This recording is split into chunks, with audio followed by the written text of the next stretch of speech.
Hello, ओम नमः शिवाय। मैं हूँ Shivangi Shulata Rai Chatterjee. Welcome in my channel Shulata's open window. Scorpio, ये आपका रीडिंग है वृश्चिक। ये रीडिंग है 16 से 31 मार्च 2025 की एनर्जी के अंदर। 3 कार्ड का रीडिंग बनेगा जिसमें आपका love, relationship, career, finance, studies, health, overall energy सब कुछ देखेंगे। स्पिरिट का ब्लेसिंग कार्ड भी एनालिसिस करते हुए चलिए देख लेते हैं 2025 की मार्च की सेकेंड हाफ वृश्चिक यूनिवर्स आपके लिए क्या प्लान कर रहे हैं। Scorpio Scorpio Scorpio and Scorpio.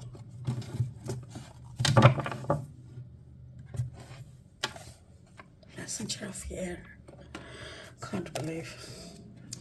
Over and career finance में 9 of water and then 8 of fire. Oh my god, 8 of fire. Scorpio, मैं 2-3 बार कार्ड निकाल चुकी हूँ। हर बार लव लाइफ में मैसेंजर ऑफ एयर आ रहा है और इसीलिए मैंने इस बार पूरा कार्ड्स को लेने का सोचा। ठीक है, ओके। मैसेंजर ऑफ एयर मतलब कोई तो ऐसा मैसेज आप तक आ रहा है जो आपको काफ़ी सुकून दे रहा है, क्योंकि करियर फाइनेंस में भी आपका हो रहा है, ऐसा नहीं कि नहीं हो रहा है, बट इमोशनली कुछ चीज़ें आप हैंडल नहीं कर पा रहे हो मेरे ख्याल से। 8 of fire, like 8 of wands। हो सकता है कि ओवरऑल जो एनर्जी है ना उसमें आपका कुछ चीज़ें आप अच्छी तरह से, मतलब जैसे कभी कभी होता है ना हमारे साथ कुछ बुरा होता है और हम लोग सोचते हैं ऐसा क्यों हुआ, बट वो बुरा कुछ अच्छा को अट्रैक्ट कर रहा है। वो बुरा हुआ इसीलिए आने वाले कुछ पल कोई और इंसिडेंट होने वाला है जो कि हमारे लाइफ के लिए अच्छा है। मुझे ऐसा लग रहा है कि ऐसा कुछ चल रहा है आपके लाइफ में। स्पिरिट का ब्लेसिंग कार्ड देखो, मिरेकल्स कार्ड नंबर 34 यानी 7। तो मिरेकल्स आपके लाइफ में, ऐसा कुछ मिरेकल होने वाला है, उसी का कुछ मैसेज आने वाला है जिससे आपकी लाइफ में एक बड़ा परिवर्तन आ सकता है। और जो भी होने वाला है ना, दैट इज़ अ ब्लेसिंग। चलो इसको बाद में और अच्छे से एनालिसिस करेंगे। फिलहाल लेनोर्मैन डेक से 3 कार्ड लेके रीडिंग को आगे बढ़ाते हैं।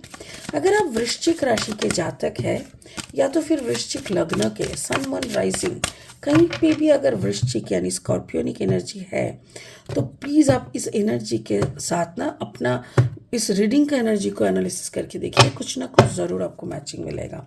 मून, इमोशन या the locket, okay, and then the clock tower.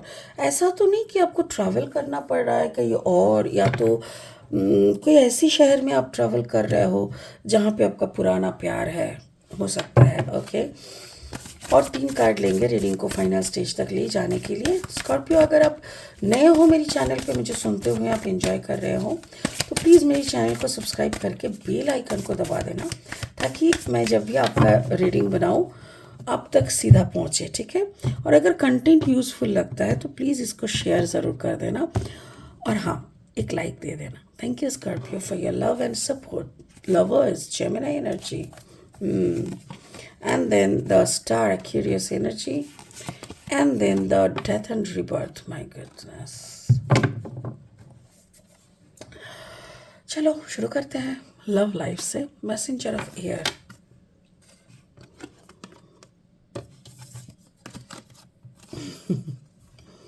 देखो मुझे ऐसा लग रहा है ना जैसे आप सुनना चाहते हो कि कोई आपको बोले मैं तेरे से मोहब्बत करती हूँ, बेतहाशा मोहब्बत करती हूँ। आप सुनना चाहते हो कि जो आपको छोड़ के कभी बिखर गया था वो वापस आके आपको एक टाइट सा हक दे के बोले कि मैं कहीं नहीं गया, हम तो यही हैं तब से और अब से भी, सो ऐसा लग रहा है कि आप मन ही मन कंटिन्यूअसली उसको सोचे जा रहे हो, सोचे जा रहे हो। आपका दिमाग, एक होता है ना, एक हम सबका होता है एक 30 डेज में ना, एक जैसे उसको क्या बोलते हैं, नदियों में होता है ना मुन का बढ़ना चढ़ने के, ज्वार भाटा बंगाली में वो टाइड्स अप एंड डाउन होते हैं। आई एम सॉरी, मुझे ना वो इंग्लिश वर्ड याद नहीं आ रहा है। बंगाली में उसको ज्वार भाटा कहते हैं। कभी समुद्र का पानी फुल जाता है, कभी नरम हो जाता है नीचे हो जाता है। ठीक उसी तरह इमोशन, क्योंकि हमारे शरीर में तो ज़्यादा से ज़्यादा हिस्सा पानी है ना, तो हमारे शरीर में भी इमोशन इतना कभी बढ़ जाता है ना, टॉलरेट नहीं हो पाता, कंट्रोल नहीं हो पाता, पागलों की तरह हम लोग, मतलब क्या करें समझ में नहीं आता। वैसा ही एक फेज से आप शायद गुजर रहे हो स्कॉर्पियो। आप समझ नहीं पा रहे हो कि कहाँ जाए और कैसे उसको बोले कि मैं तुझे कितना मिस कर रहा है, हम तुझे कितना मिस कर रहा है। और ये बात आप ना बोल पा रहे हो, ना निगल पा रहे हो, उगलना निगलना कुछ नहीं हो रहा है। एंड आप जैसे पागल हो रहे हो। एंड मेरे ख्याल से वो इंसान आपके पास है नहीं। It can be a long distance relationship, या तो फिर आसपास होते हुए भी इतनी पाबंदियाँ है, इतना कुछ है कि आप बोलने का वो, मतलब आप बोलना भी नहीं पा रहे हो, ऐसा सिचुएशन है। तो इट्स रियली पेनफुल। आपका कॉम्बिनेशन जेमिनाई एंड स्कॉर्पियो हो सकता है कि आप कोई सैजिटेरियस या पाइसिस सैजिटेरियस ऐसा किसी इंसान से प्यार करते हो और आप उनको पास नहीं पा रहे हो। आपको मालूम है कि मे बी वो भी आपको मिस कर रहा है बहुत ज़्यादा, क्योंकि हम जब दिल से किसी को बहुत ज़्यादा सोचते हैं ना, तो वो सोच का जो वेव है वो उन तक भी पहुंचता है। तो वो हो रहा है यहाँ पे, but nobody is communicating with each other. या तो हो सकता है कि वो वेव के कारण आपके पास भी कुछ मैसेज आ जाए, क्योंकि मैसेंजर ऑफ एयर है। ठीक है। करियर फाइनेंस में देखो, यू हैव इनफ, बहुत कुछ आपके पास है, you are earning a lot. But एक होता है ना, जो भी अर्निंग है, जो भी जैसा भी है आपका, शादी हो सकता है कि कहीं और आप शादीशुदा हो, आपका लाइफ पार्टनर भी है, बट एक होता है ना कि किस्मत ने कभी किसी के साथ आपको बांधा था, फिर वो टूट गया, नाउ आप किसी और के पार्टनर हो। बट वो जो किस्मत ने कभी किसी के साथ आपको बांधे थे ना, वो वो एक्स दिमाग से नहीं जा रहा है। आज भी कहीं ना कहीं वो एक कनेक्शन आप फील करते हो। मतलब ऐसा लगता है कि वो सोच रहा है क्या मुझे, क्या वो मुझे फील कर रहा है जैसे हम उसे फील कर रहे हैं। तो इतना गहरा एक कनेक्शन मुझे यहाँ पे लग रहा है, जो शायद सब कुछ उजड़ जाने के बाद भी कुछ रह जाता है ना, वैसा कनेक्शन।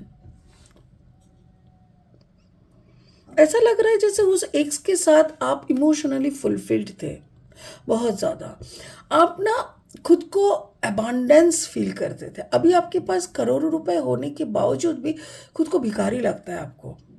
बट उस वक्त ना आपके पास पैसा कम था, बट वो इंसान इतना जकड़ मकड़ के आपको आपके साथ थे ना कि आप बहुत खुश थे। वाह। तो financially you are okay, but yes again I am getting कि ये तो होना ही था। आप जो भी ज़िंदगी जी रहे हो, ये किस्मत का ड्रॉ किया हुआ, हम लोगों का प्री प्लान लाइफ होता है। तो लाइफ तो प्री प्लान है, उसी में आप चल रहे हो, बट अगेन पीछे मुड़ मुड़ के एक्स को बहुत ज़्यादा याद कर रहे हो। अब मुझे ऐसा लग रहा है जैसे 8 ऑफ फायर का ना, ऐसा लग रहा है जैसे आपका काम की जगह से ट्रांसफ़र होना, या तो आप कहीं ट्रैवल कर रहे हो, या तो आप ट्रैवल करना चाहते हो, आपसे और रहा नहीं जा रहा है। ऐसा लग रहा है आप उनसे सच में मिलना चाहते हो।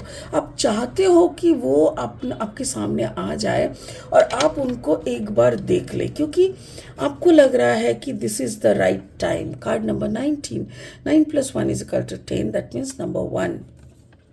8 ऑफ फायर, 8 का मतलब अबांडेंस होता है।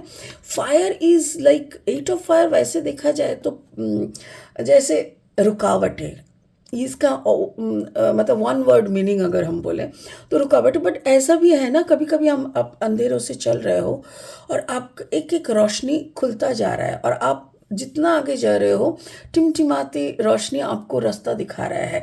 आप भी ऐसे, आपको ऐसा लग रहा है कि मुझे उससे ना एक बार मिलना है। हे यूनिवर्स, मुझे एक बार उससे मिला दो, एक बार उससे मिला दो, और मुझे एक बार के लिए अपने आप को उस मुकाम तक ले जाना है कि जैसे उनके सामने बैठ के मैं बोलूँ, डेथ एंड रिबर्थ है यहाँ पे, डेथ एंड रिबर्थ का मतलब जैसे जैसे करके आप जी रहे हो ना, इस जीना को जीना नहीं कहते। आप दर्द में हो, मरे हुए हो, आपका शरीर तो लाश नहीं बना, बट आपके अंदर जैसे बिना प्यार का, बिना पानी का पौधा ऐसा लग रहा है। सो आपको ऐसा लग रहा है कि एक बार उनसे मिल लें। ये जो मरा हुआ मेरा हालत है, इसको एक बार रीबर्थ, इसको एक और जन्म, एक पुनर्जन्म मुझे मिल जाए, और एक ऐसा सिचुएशन, मतलब एक बार के लिए मैं उसे एक बार देखूँ, उससे बात करूँ, और उसको और एक बार बयां करूँ कि आज भी हम तेरे से कितना प्यार करते हैं, आज भी I never can forget you. ये बोलने से या उनसे सुनने से शायद एक रिबर्थ या एक पुनर्जन्म का एहसास हो जाए। कार्ड नंबर 13, 3+1 = 4, यानी स्टेबिलिटी। शायद ज़िंदगी में, शायद दिल में, दिमाग में एक स्टेबिलिटी आ जाए, यही आप चाह रहे हो, बार बार उसी को आप दोहरा रहे हो। और यहाँ पे है मिरेकल्स, कार्ड नंबर 34, यानी 7। आप इस मिरेकल को होते हुए बार बार उनको ना रिक्वेस्ट कर रहे हो यूनिवर्स को। अब बोल रहे हो कुछ तो ऐसा मजा, मतलब कुछ तो ऐसा जादू दिखा दो कि मेरे अंदर तक एक सुकून आ जाए और मैं फिर से जीने लगूं। मुझे जीने का एक वजह, एक अच्छा वजह दे दो, ताकि मैं अच्छे से जीने लगूं। Wow, it's really deep. ये बिछड़ा हुआ जो प्रेमी प्रेमी नहीं होते, ये बहुत तकलीफ वाले होते हैं। शायद एक दूसरे के साथ शादी होता ना तो मार पीट झगड़ा करके रहते, पर ये जो बिछड़ गए ना, कुछ भी नहीं कर पाए, ना झगड़ा कर पाए, ना मारपीट कर पाए, ना मोहब्बत कर पाए, तो ये लोगों को ना जैसे भूख और बढ़ जाता है, प्यार का भूख, एक बार देखने का भूख, एक बार उनकी आवाज़ सुनने का भूख। ये सारी चीज़ें बाप रे बाप बहुत ज़्यादा दर्दनाक है। स्कॉर्पियो, आई थिंक आपको ये सारी चीज़ों से उभर के ऊपर उठने का ज़रूरत है, और उसके लिए यूनिवर्स को और ज़्यादा अच्छे से प्रेयर कीजिए कि आपको वो सुकून मिले, आपको वो रास्ता दिख जाए, वो सोल्यूशन आप कर सको, और फिर आपको सुकून मिले। यू नीड दैट सुकून, ठीक है। चलिए, इस होप के साथ कि आप समझ गए होंगे कि आपको क्या करना होगा, इस रीडिंग को यहीं ख़त्म करते हैं। ओम नमः शिवाय। Thank you.